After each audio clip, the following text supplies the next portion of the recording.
Hello, Torah Anytime. Hello, Chazaq. Hello, everybody. Everyone who's joining in, everyone who's tuning in to join us for this final installment of our summer series with Chazaq, of the Living with the Eye of Your Creator series. Whew, I'm tired. It was an unbelievable whirlwind that we had going over here. Traveling in, doing this with the guys, had my own, running around that we had to do. And I just want to say, before we begin, anytime I do these Chazaq summer tours or really ever speak for them, it always takes me so long to get to the speech. I'm going to try to cut it down this time a little bit. But it always takes me so long to get to the speech because it's so difficult to not make half of it about Chazaq. It's unreal. I had the honor of visiting the offices again and just sitting over here watching Rabbi Meirov, watching what they're doing, the intricacies, the devil is in the details, the intricacies and the details that they pay attention to, all for Hashem. You would think they're running some multinational company over here. All for the Rabbi Shalom. Not for selfish pride, not for greed, not for gain. All for the Rabbi Shalom. It's unbelievable when you sit with Rabbi Rubinov, and I challenge anyone. I don't care what you do. I challenge anyone to sit with Rabbi Rubinov for a few minutes and not feel like you're not doing enough for Klal Yisrael. It's unbelievable. It's so inspirational. Again, down to a science, down to the details. Rabbi Rubinov, I was sitting with him today, and out of nowhere he goes, and the kid, and we have this kid and 500, 200, give me all the numbers, all the things about how many children they have going from public schools to yeshivot.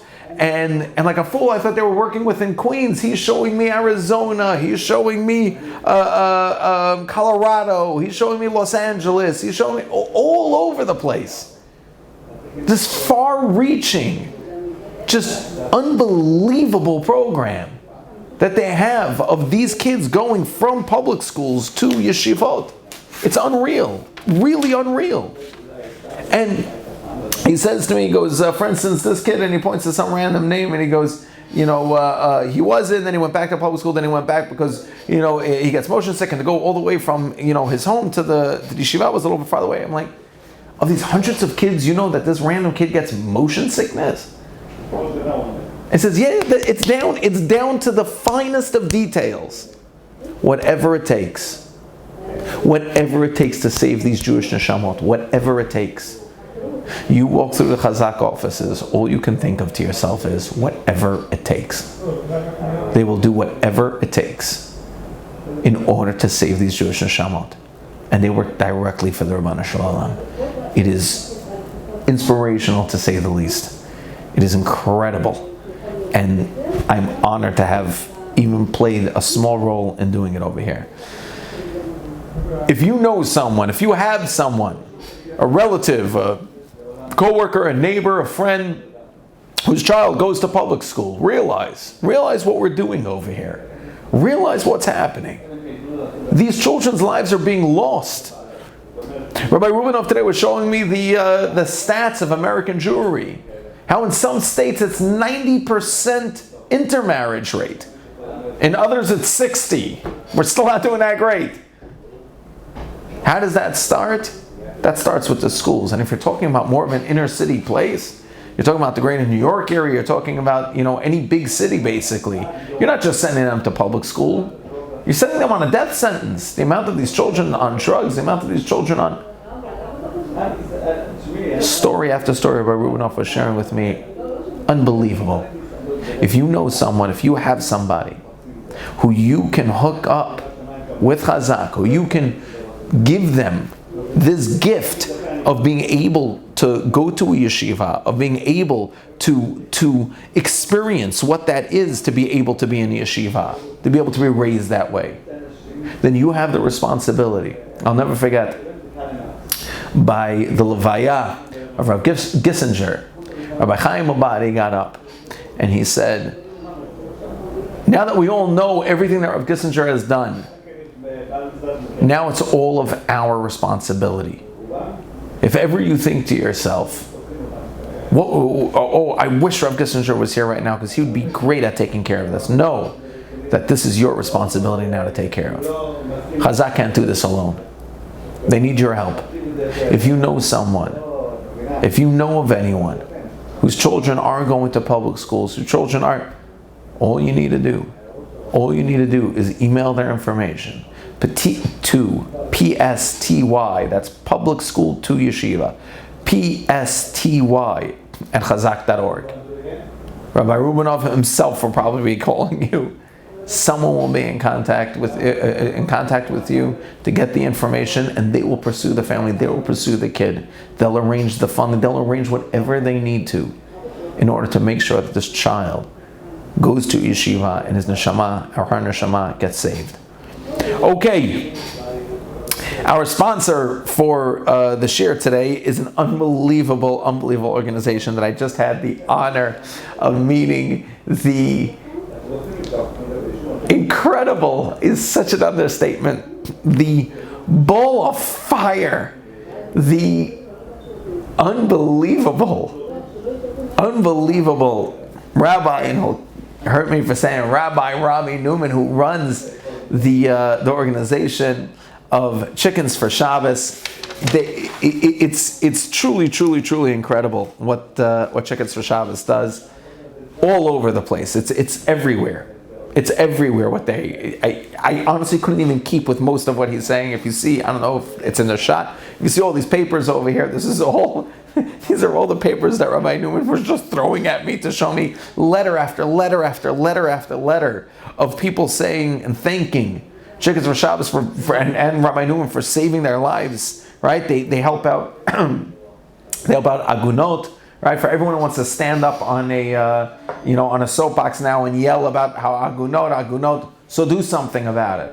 Help out agunot, grushim, grushot, also grushot,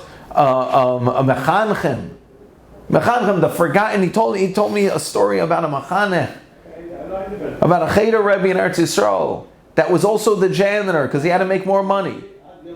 And then unfortunately he fell sick. They still didn't ask for help. Then unfortunately he fell sick and they had to ask for help. How are we not here for these people? How are we allowing these people in Klal Yisrael to fall to the wayside? He's showing me lists and lists and lists with the person's initials and the suffering story they're going through. I'll tell you guys, I'm beside myself right now from these stories that I just had to listen to. Reach out. The littlest amount helps. Every single penny that they get goes directly to these people's pockets. Not one penny missing from your wallet to these people's pockets. The full amount being helped. The full amount being given over. Help out. Go to chickensforshabbos.com. chickensforshabbos.com. Okay, let's jump in over here, guys. Only, what was that, 3 minutes, 5 minutes? Not so bad. Okay, by way of introduction, we're done. Now let's jump in. So I want to put together all the ideas that we spoke about, all the concepts we've spoken about,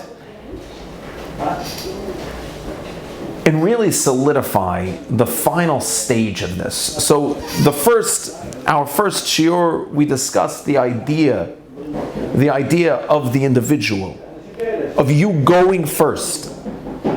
We have to be the ones to go first. We have to be the ones to decide it's going to come from me. The light is going to come out of me. All of us are a light, guys. Every single one of us is a light. The Rebbeinu Shalom put into this world. He didn't put us into this world for us to be swallowed up by the darkness. We're a light. We're a light that exists in the lantern. And the lantern is a little smudged. But if you just clean the glass a little bit, you can see. We have so much light that can come from us. It's why the Rebbeinu Shalom put us here. Hashem said, I created you b'tselem Elokim. We said, Hashem said, I created you b'tselem Elokim. I created you in my image. Why? Because you're able to do what I did. You're able to give life. You're able to breathe life into people's lives. You just have to let the light shine out from you. And as I was speaking to Rabbi Meirov today, we were saying the concept of being of the fear or the loss of what happens when a person dies with their music inside of them. We don't want to die with our music inside of us. We want to shine out to the world and make a difference. But now what happens is that the Yetzer Hara gets involved. The Satan gets involved. Their job is to make sure our music stays hidden. Our music stays hidden. Remember, Rov and I were saying today, what would have happened if my Rebbe, if Rabbi Berkowitz, what would have happened if years ago, Rav Kalmanovich decided, you know what, Jews in Morocco are not my business. Jews in Morocco are just not my business. I don't need to worry about that. I don't need to concern myself with that. I have plenty to do over here in my hometown. We'll take where we are right now. What if Chazaq would have decided? Kid wants to go to public school, it's not my issue. It's not my issue. Why should I care? It's not my problem. It's his parents, it's this, it's that. I don't want to be nosy, I'm going to mind my own business. He even makes us, try to convince us that we're at Tzaddik. What if people would have done that? Their music would have died with them. Their song would never have lived on. Every single one of us has music inside of us. If there is no greater truth than that. Every single person that was put into this world has a light inside of them. We get distracted where the Yetzer Hara tells us you have to find your light. You can't give it before you find it. You have to know what you are. You have to know who you are. These are all tricks and games. You don't have to know anything. You just have to do. Do the thing in front of you right now. You're doing it right now. You're listening to a shiur. You're gaining wisdom in Torah. You're gaining within who you are. You have to be able to turn them off and just pursue that greatness. We can't die with that music inside of us. So we said, what does it mean? What does it mean to see things through the eye of our Creator?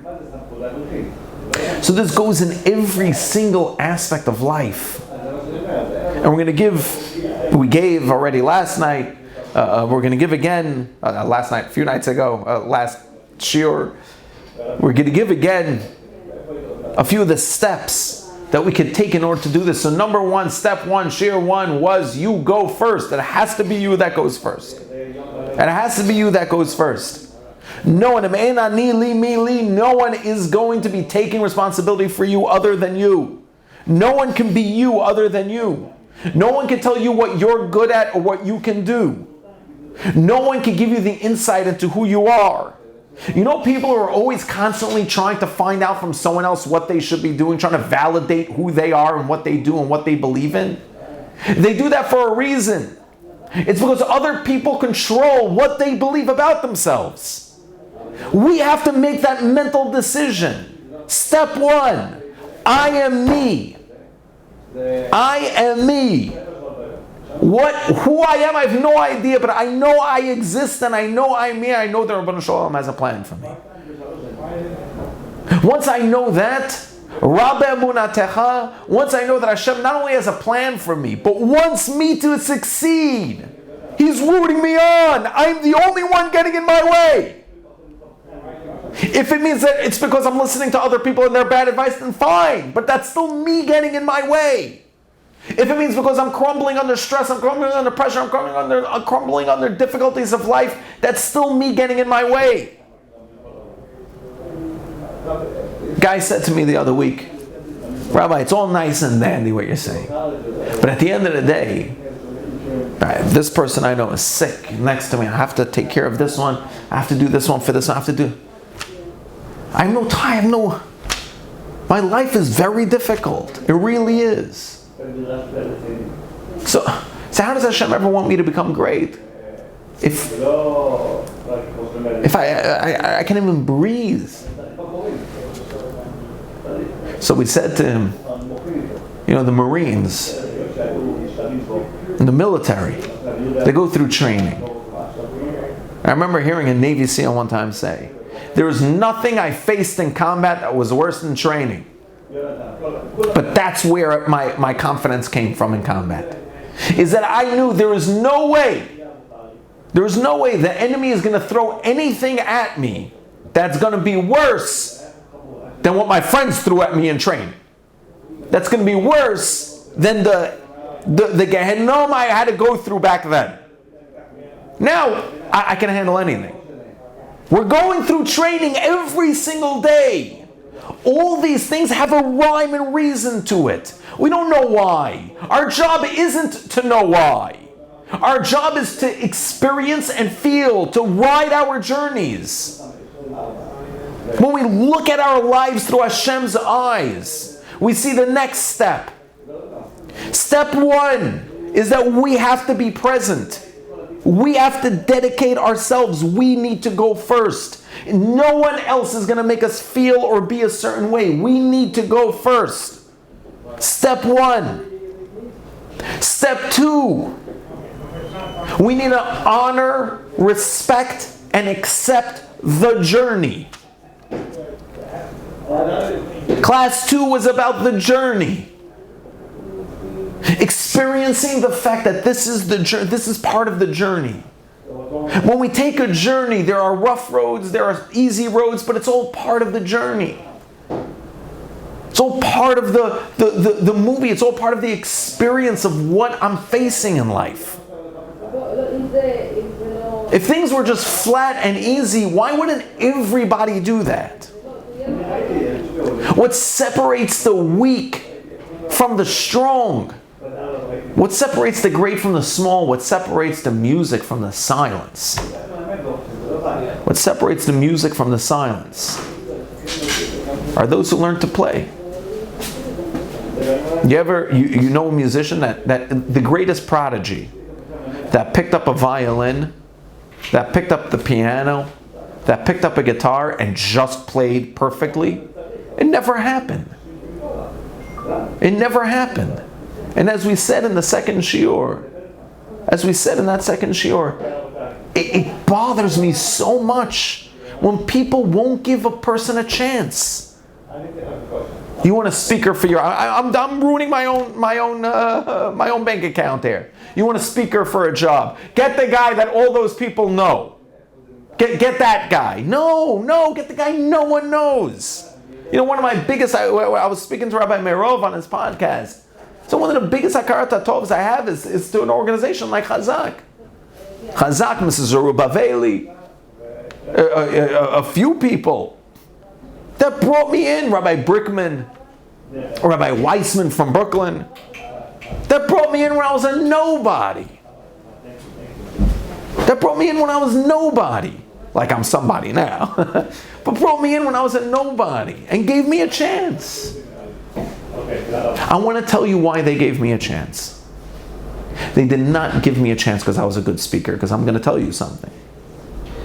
I wasn't. If you scroll down on Torah Anytime, you'll see that there is a speech there. And you might assume it's either not me or me during some sort of sick time in my life. And I've always wanted to take it down. It's not that the speech is bad, it's not mine. It's things I've learned and probably speech I put together. But I feel like a different human being than I was when I gave that speech. Growth-wise, maturity-wise, so much wise. and I feel like a different human being just open and vulnerable here. And that speech really makes me cringe. Now, I can't listen to myself speak to begin with.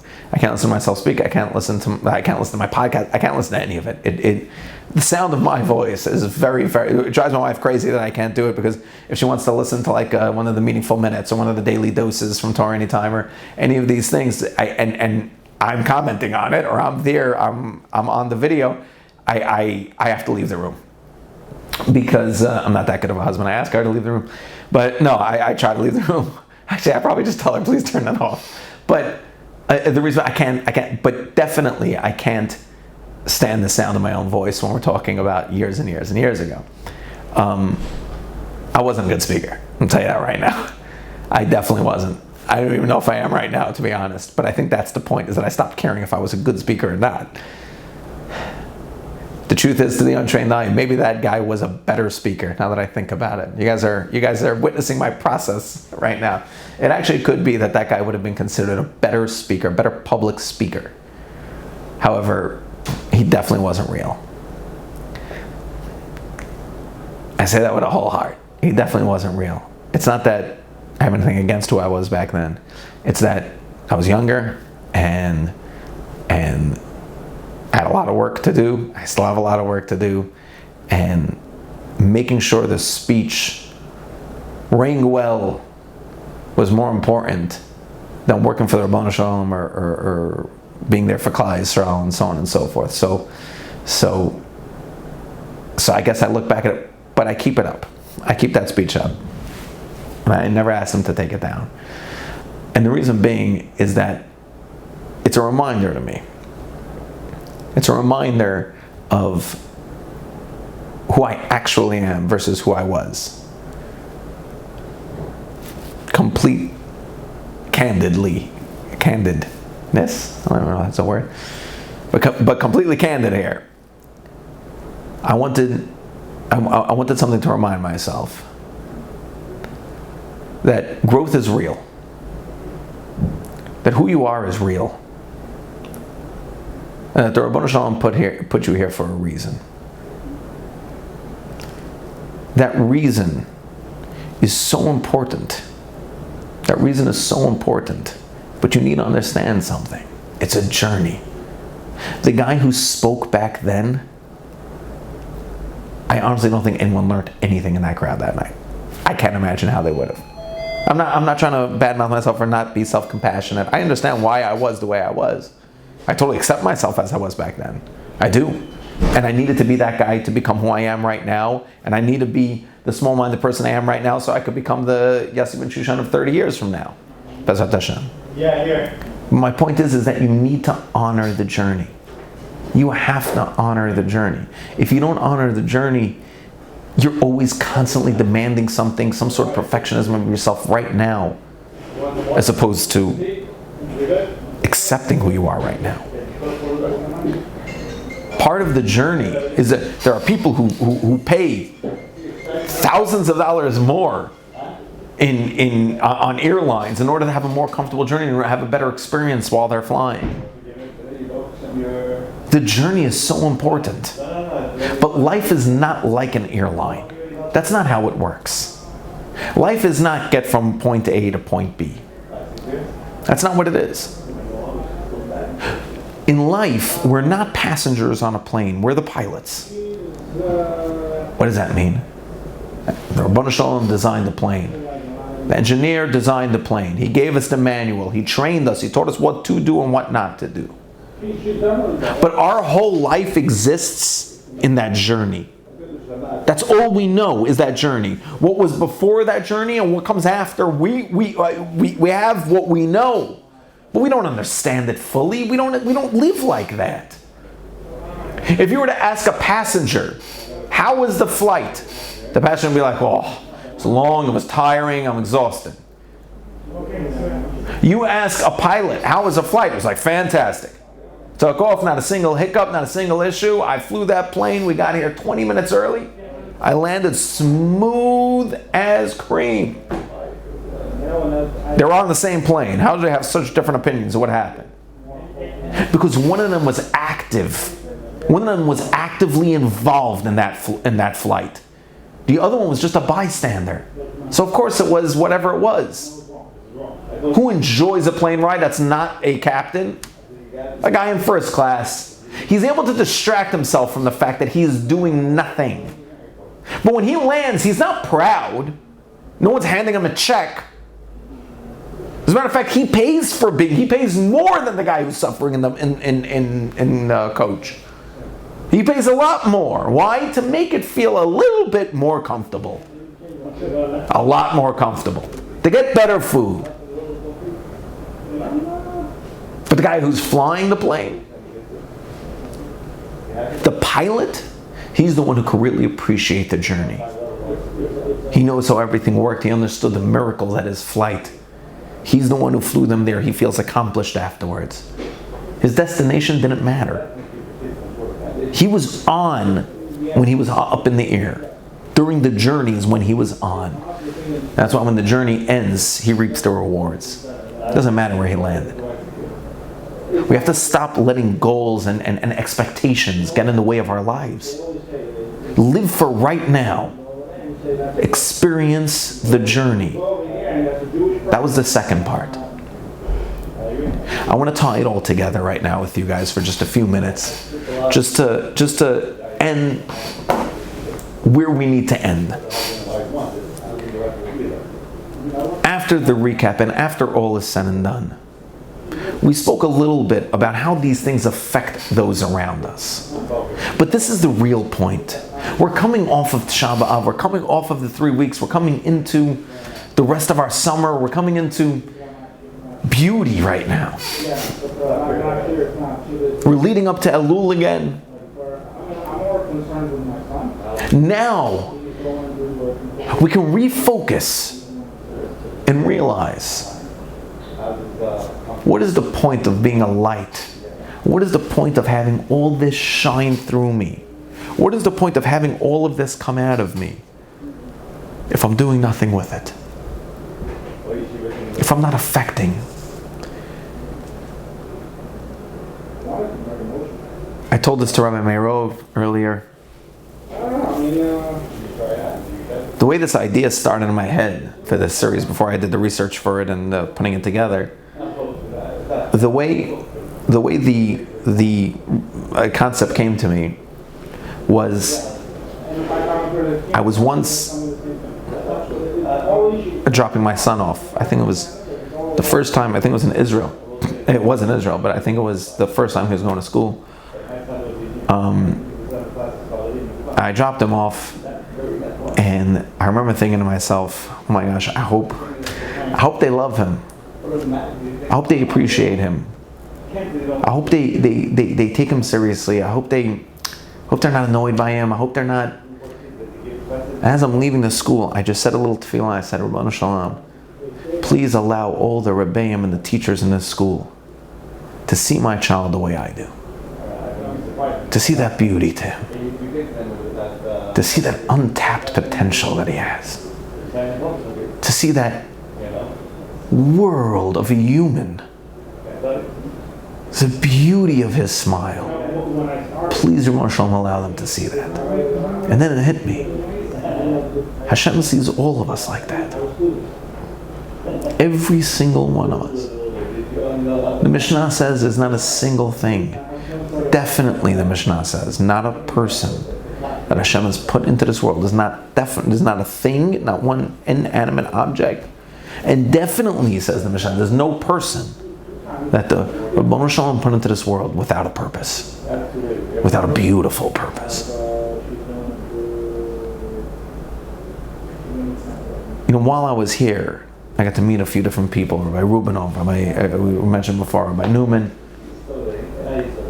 When I see people, let's do this the other way.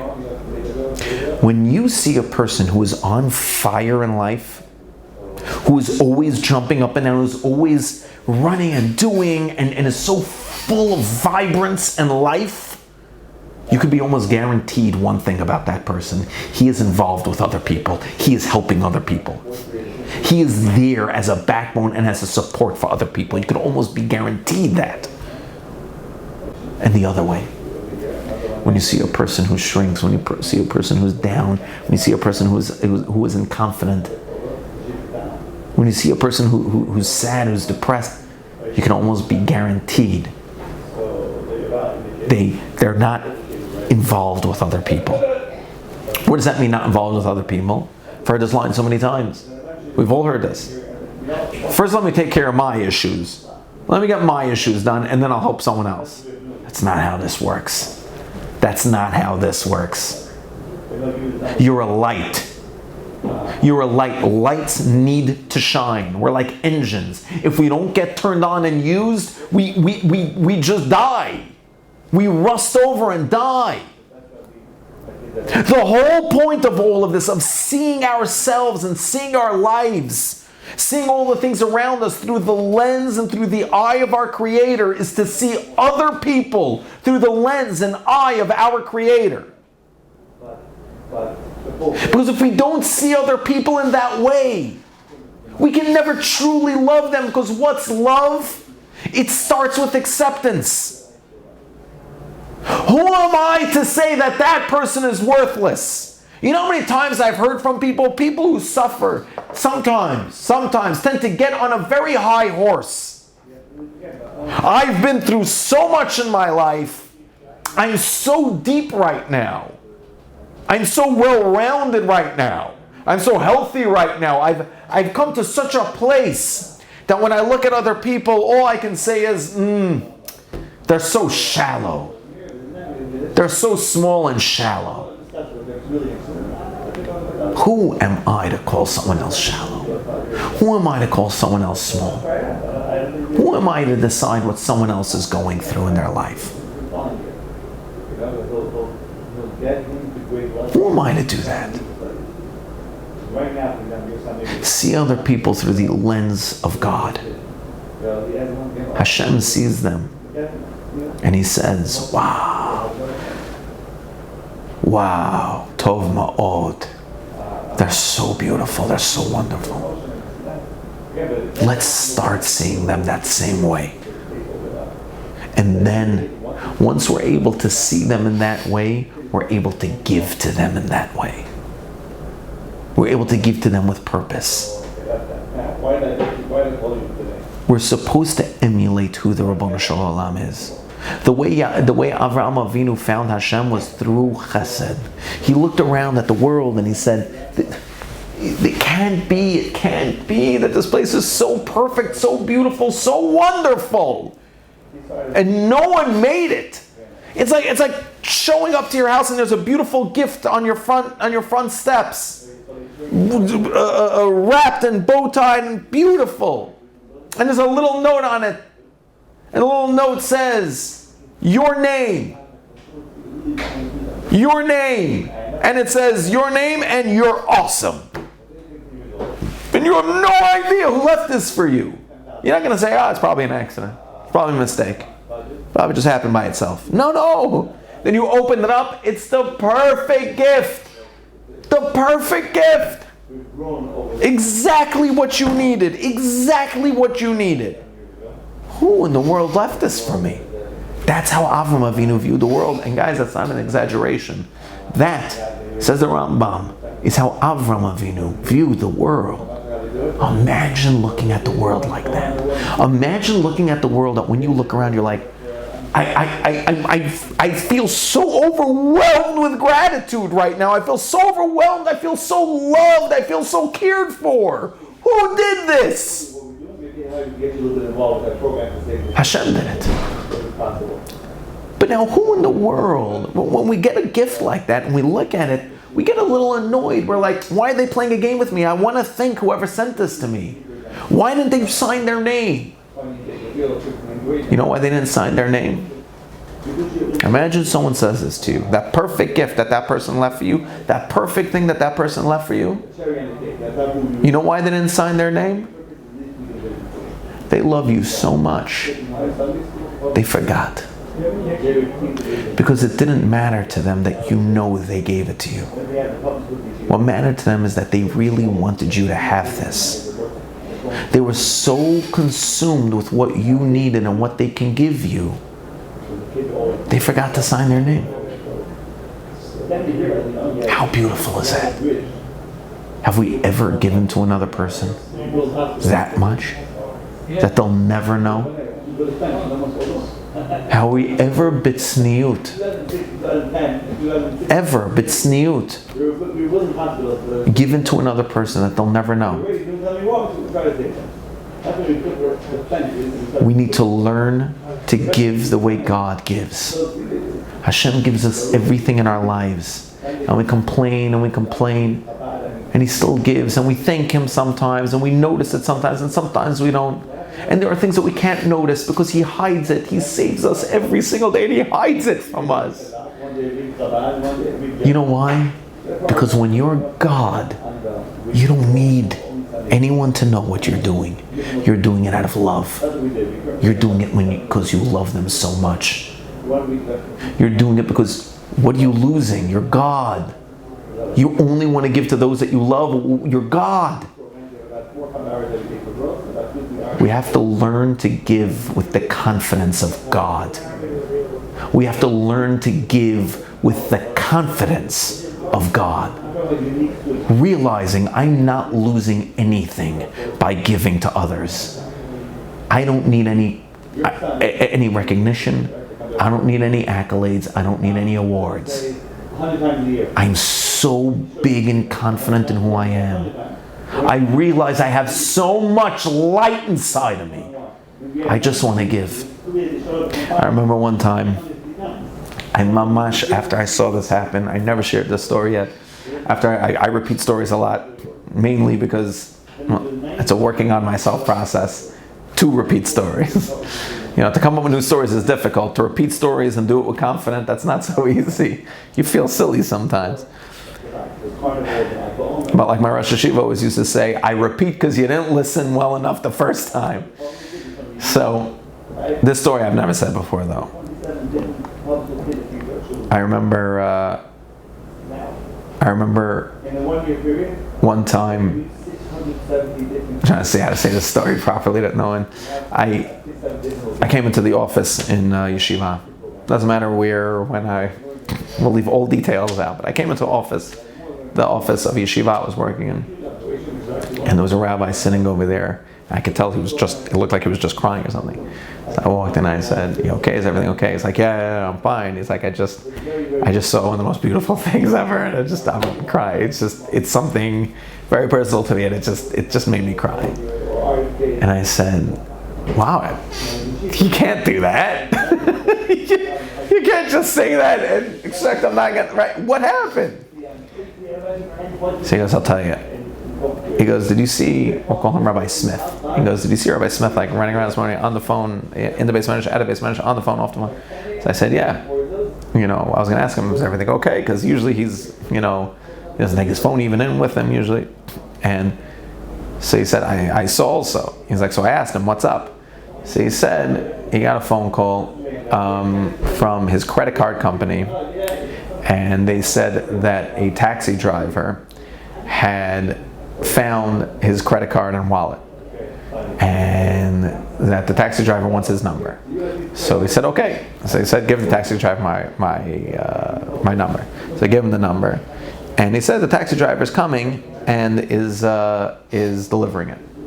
The thing is, the taxi driver kept delaying. He said, oh, I'll be there soon, I'll be there. So he said to this rabbi that was in the office, he said, listen, if you're going to be here, he's going to come right to the front. He said, I just have to give shiur. Do you mind running out and getting it for me? So he said, for sure, of course, no problem. He said, he gave him money to pay the driver. He said, for sure, of course, no problem. He's like, please tell him I'm sorry, I was in shiur. And then he said, no issue.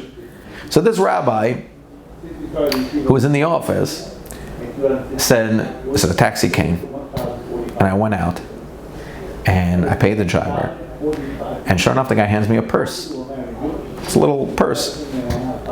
And I say, I don't think this is, I don't know how many wallets you have in there, but I don't think this is it. It's a wallet. So he said, no. He's like, that's it. So he said, so I opened up the purse just to see what's going on. Maybe this Rabbi Smith carries a purse. I don't know. He opens it up, and he sees it's Rabbi Smith's wife. It was her purse. So the first thing he said, he was like, I thought it was beautiful that Rabbi Smith said his wallet and not his wife's purse. because he didn't ask me yet to go get it. He wasn't balachatz yet. He was still trying to cover up that his wife lost something. Like it's an embarrassing thing or whatever, but it's not anyone's business that my wife made a mistake. It's not. He said, and if you know Rabbi Smith, you'll know that he is sensitive to stuff like that a little bit. Okay. Closes up the purse. Fine. He comes into the thing. Rabbi Smith walks into the office, sees the person. He's like, oh. He's like, yeah, I figured it out. So he goes. So the rabbi in the office, so I never gave a name to, but it's like getting confusing. Says Rabbi Smith, he's like, but I paid him, everything's fine. He said thank you. He said, okay, great. He picks up the thing. He said, and he's like, okay. It's like I have to actually go meet my wife. It was lunchtime. It's like I have to go meet my wife. Kol tov. I said, fine. He said that was about 5 minutes ago. I stood up to go over there to make copies. Our copier machine was by a window. He said, I look outside. I see Rabbi Smith's wife is waiting with the stroller in front of the building. Rabbi Smith walks out. He walks up to his wife and he points across the street at something. His wife looks. He said, Rabbi Smith reaches behind his jacket, pulls out the wallet, and throws it underneath the stroller. And his wife turns back around and she's like, "What?" He's like, "Oh no, it's nothing. I made a mistake. It's nothing." He's like, he never told her about the whole thing. I don't know Rabbi Smith's situation. I don't know why he did that. But you can assume that maybe his wife would have felt very guilty that she took him out of yeshiva to do that he had to be balachatz about finding it, that he had to, maybe she would have felt, I don't know their situation. But that beautiful giving, Rabbi Smith's wife till today, I guarantee you, has no idea she lost her wallet. Has no idea. She has no idea what her husband went through to get it. She has no idea. There was a whole story how he getting a hold of the guy. It was a whole thing. He had to cancel all the credit cards. It was a whole thing. He didn't want to cancel it. I remember it was a whole story. But this rabbi in the office was just sitting there, just bawling up, and he said, there was something so beautiful about it. And the most beautiful part was, no one's ever going to know. No one's ever going to know. I happened to be by the copier, so I saw it happen. But no one's ever going to know.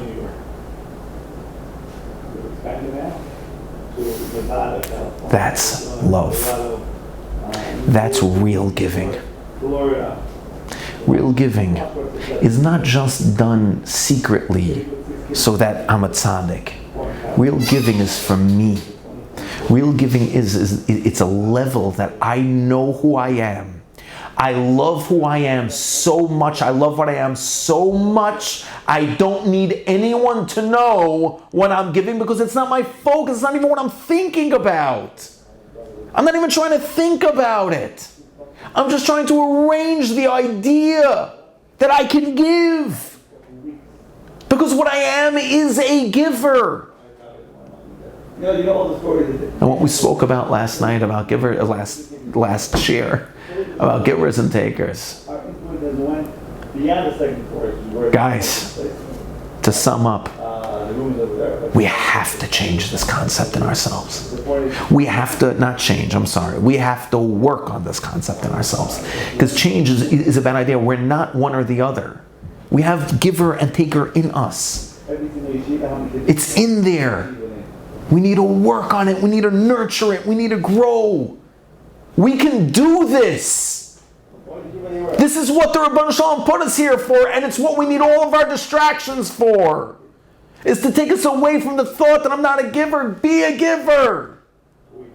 Look at yourself, point A. Look at the world, point B. And point 3, look at other people through the eyes of God. Be able to feel the way the Rebbeinu Shalom feels. Unfiltered. Just feel, be able to accept the way the Rebbeinu Shalom accepts. Unconditional acceptance. Unconditionally love. And lastly, be able to give the way the Rebbeinu Shalom gives. For yourself. for your growth, for who you're going to become. There's no end to how great you can be from doing this. Because the end of how great you can be is Hashem. That's what he's saying. Be like me. Because I'm telling you, there's no greater feeling than being like me, says Hashem.